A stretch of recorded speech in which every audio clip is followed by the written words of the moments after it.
course, I've got my partner in crime, James Flamez. What's up? We're coming to you from MagFest. MagFest 9. Music and Video Gaming Festival. Oh yeah, baby. 4 days, 4 nights, games. 24 hours, gaming, concerts, arcades, vendors. I mean, this place, I haven't been to a convention quite like this before. It's really great. Yeah, it's one of a kind. It's one of the only ones that are hosted by the fans themselves. Yeah, by the fans, for the fans. And when they say that, like, they're not lying. This is different than any convention I've been to because it's just, you know, the volunteers, the staff. So you can tell that they all want to be playing these games too, and that they're here just to play these games or to see the concerts. And it's really, you know, low-key but fun, and it's not as, you know, strict to the schedule. I mean, panels are moving, and it's like, yeah, we'll be done when they're done asking questions. And it's like, awesome, okay. It's just really great feeling. Yeah, and there's no corporate sponsors. It's just fans bringing their games, coming to play games. Right. I mean, and one of the things that makes this event really, really unique is the concerts.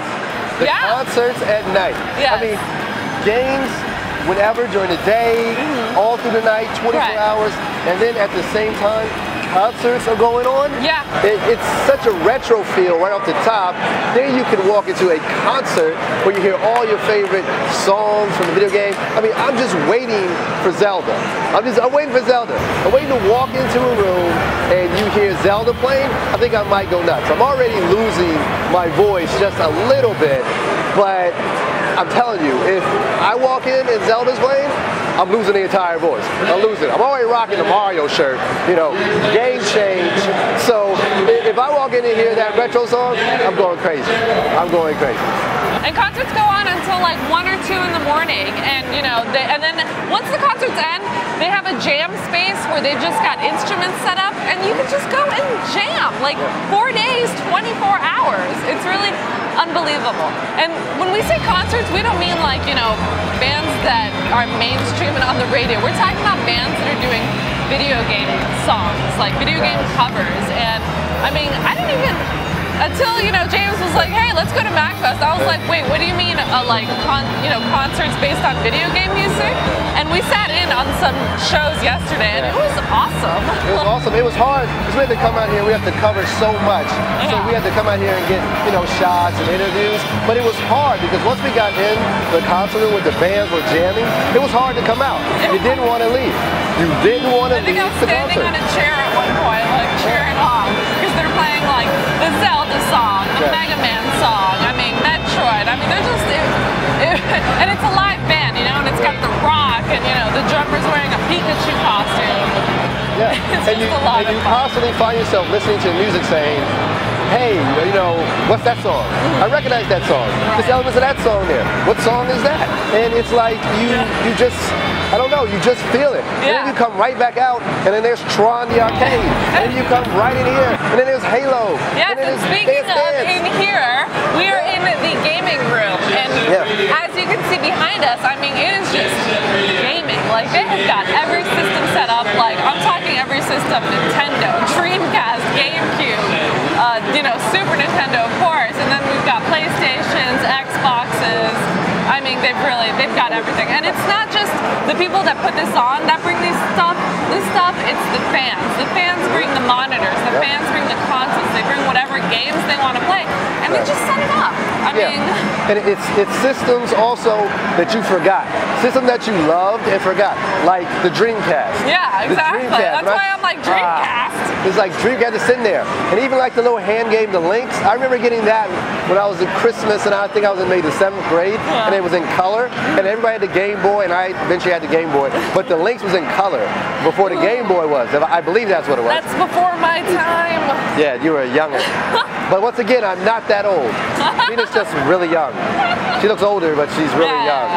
You know. But anyway, so, and then I was on the hunt also for video games that I haven't seen in years. He's looking for Nintendo video games out there in the vendors. Yes, and I'm looking for G.I. Joe.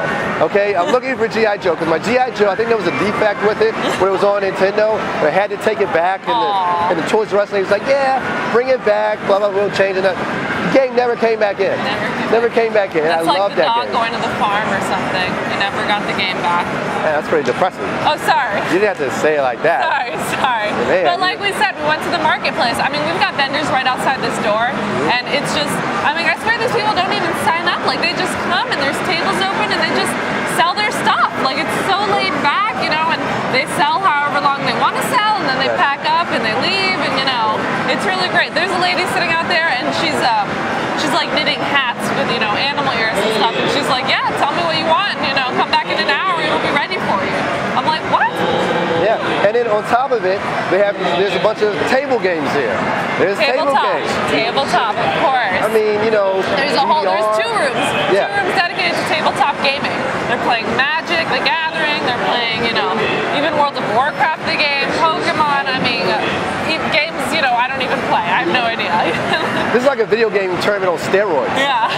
I think that's what it's like. I mean, it's just gaming on steroids. There's all types of gaming. Yeah. Like, right outside this room, I mean, there's like rows and rows of arcade games, and that's just like throwback. I haven't seen that many arcade games since, you know, they closed down our arcade back home. And it's just really, you know, they've got everything. They've got the X-Men, like the freaking like 4 or 5 player X-Men game. They've got Tron. I even saw a Pong game set up in the museum area. I don't even know if it was working or not. And they've even got like the flat tops like Pac-Man. I mean, it's just really, it's awesome. For me, it was just like, I instantly stepped into like the past of like throwbacks. It just takes me straight back to those times. Just straight back. But looking at these arcade machines, it just reminds me of the arcade experience that I had when I was a kid, and the times that you kind of wish were still around. And all the systems now are so great, PlayStation 3, Xbox 360, the Wii, but at the same time you still miss that arcade feel of going back and playing it with a group of people. Even though you can play online now, it's still just quite not the same as playing right there, standing next to that other guy as you fight the boss, the last boss in the game, and you have victory and give everybody high fives in the game. It's just no experience quite like it. No experience like it. I'm not gonna have Popeye. Yeah. And I'm thinking about all the quarters I spent on Popeye, and I remember going to the pool and my mother trying to drag me out the pool and go play Popeye, and it's sitting out there for free. Yeah. And having my mother spend all my mother's money, and I can play it for free now. That's the great thing about this. I mean, you pay for a ticket for 4 days, and then all of these games are on free play. I mean, you just play and play and play for 4 days. Tickets not that much. I mean, it's so worth it to come here if you are a true gamer. Like, it really is. I mean, they've got the LAN room. We haven't talked about the LAN room upstairs. Awesome. I mean, you bring your own computer. They've got some public computers set up up there, and you just, you know, meet people and you play games. It's really like... Yeah, they got security around the LAN room. Oh yeah, they've got security. Yeah, we couldn't even take our bags in there. Yeah, protect those laptops. Protect the laptops. Protect those laptops, man. I mean, there's so much going on, and even now, every now and then you may run into somebody that's kind of hostile about the game. They're very territorial about the game. Yeah, like, oh, let me play 2 more songs before you get up there. Not like I'm holding a grudge or anything. Yeah, exactly. I mean, you were very polite, you know. I mean, we have to admit that happened to you. You were very polite when that happened. Yeah. And and every now and then. I'm here to work. Yeah, you're right. You're here to work. You know, but Gina's trying to get her sing on Rock Band, and every now and then you get somebody. James keeps turning around. He's like, "Where'd Gina go?" Yeah, where'd Gina go? She's just playing some game. You know, this experience, it's like no other. Yeah. You know, and we're not even going to probably go upstairs to see what's going on in their rooms. Yeah. Yeah. Who knows about that? But they got. Oh, I know. This parties. hotel has just turned into Party Central. I mean. Yeah. You know, this entire weekend. Yeah, but we've got so much more to bring you. Yeah. I mean, this is just, you know, the tip of the iceberg, and we haven't even touched upon everything. So stick around. We will be back. We'll be back watching Comic Visions. Yeah.